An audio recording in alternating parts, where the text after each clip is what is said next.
my name is Kanaja Washington, and this is my persuasive speech on the importance of voting and why you should vote. First, I will be telling you guys about the history of America's voting system. This is a timeline of some important events in history. First, in 1788, the Electoral College was established. It was only white men over the age of 21 and who owned land that could vote. This outed people of color, people who were poor, and women. Women wanted the same rights as their counterparts. So they started the women's suffrage in 1840. In 1869, the 15th Amendment was passed, which granted all men, no matter what race you were, to vote. But women were still not able to vote until 1920, when the 19th Amendment was passed. I will be further breaking down each event to you because I feel that just telling you the dates does not give it the justice that it deserves.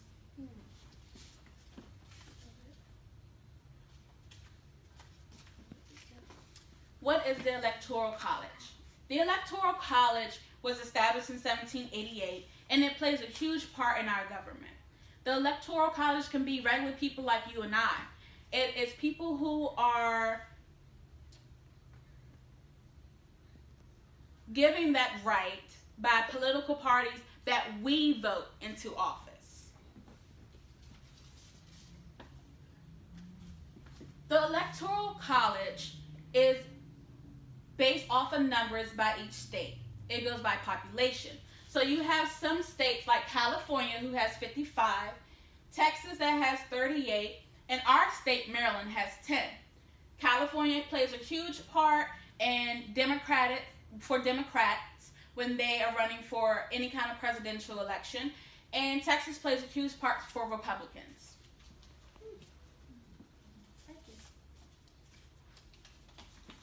The movement for the women's suffrage started and went on for over 50 years. One of the most known for the women's suffrage is Susan B. Anthony. She believed that white women deserved the right to vote before any person of color. Unfortunately, Susan B. Anthony did not get to see the 19th Amendment pass. It was passed 14 years after she died. The 15th Amendment and black suffrage. So, the 15th Amendment was passed. And unfortunately, blacks were still fighting for their rights to vote. There were laws placed to stop black people from going out, to discourage them from going out. Martin Luther King, he led thousands of people to a nonviolent protest for their rights to vote.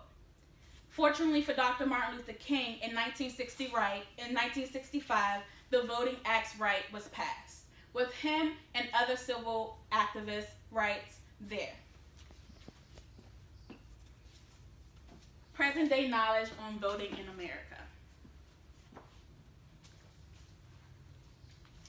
There's usually a lot of talk surrounding the popular vote and electoral college. People who run for president can lose a presidency even if they get the popular vote. It is completely based off the electoral college. So, there's a lot of controversy around this order of politics. A lot of people feel that the popular vote should decide if you become president. For example, Al Gore won in 2013 the popular vote. Hillary Clinton won the popular vote in 2016, and Mitt Romney won 48% of the popular vote, but only 38% of the electoral college. Regardless, he was going to lose, but that just goes to show that numbers can also change. Primary election and general election. Primary elections can be closed and open, or also known as nonpartisan or partisan. Maryland, for example, is a closed primary state. With Maryland being a closed primary state, what that means is when you go to vote, on there will say if you're a Democrat, Republican, or if you are green or in the independent kind of voter. You can only vote with who you are registered under. Primary elections are held to help decide who runs in the general elections. Every election is usually always falls on the first Tuesday in November. Registering to vote. It is extremely easy. So I have a short video for you guys.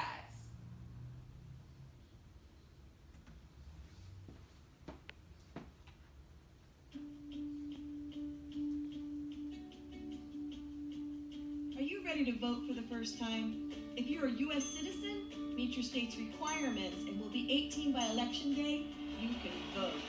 But first, you need to register before your state's deadline. Check with your local election office. You can register there, or you may be able to register online at the Department of Motor Vehicles or using the National Mail Voter Registration Form. Your election office may send you a voter registration card listing your polling place. On election day, that's where you'll go. When you get there, you may need to show an ID to vote. Then, fill out your ballot. If you don't know how, ask a poll worker. If you know you won't be able to get there on election day, you may qualify to vote by mail. Remember, voting rules are different in every state. Learn more about voting at usa.gov/voting.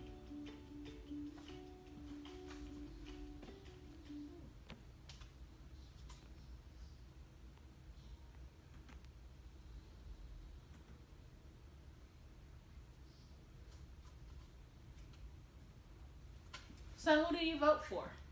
That's completely up to you.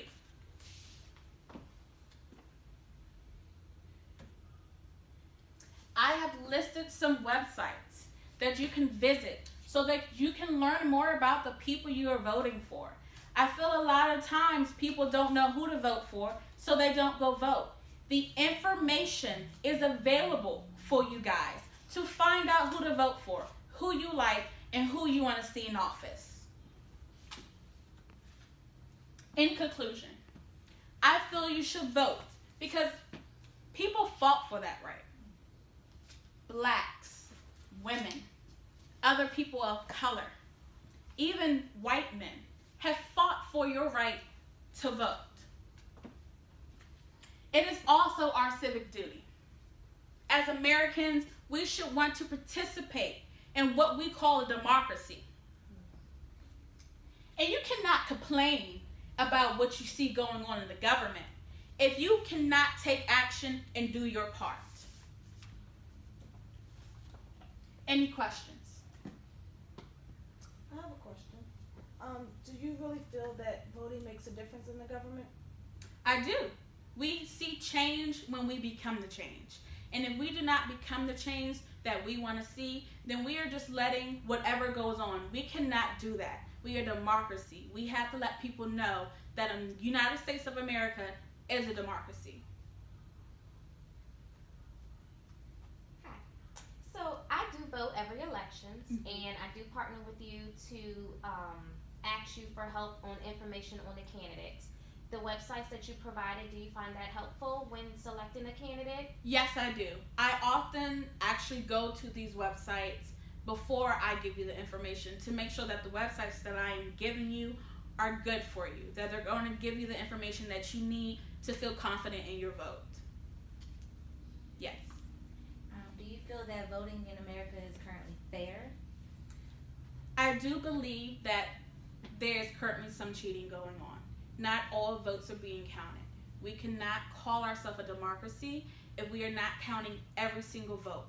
We cannot tell people that their vote matters if we are not counting every single vote. Something has to be done, but it is important to still do your part and vote so that we can make sure that unfairness in voting does not happen. And that is the conclusion of my persuasive speech, and I hope you guys go vote in the future. Thank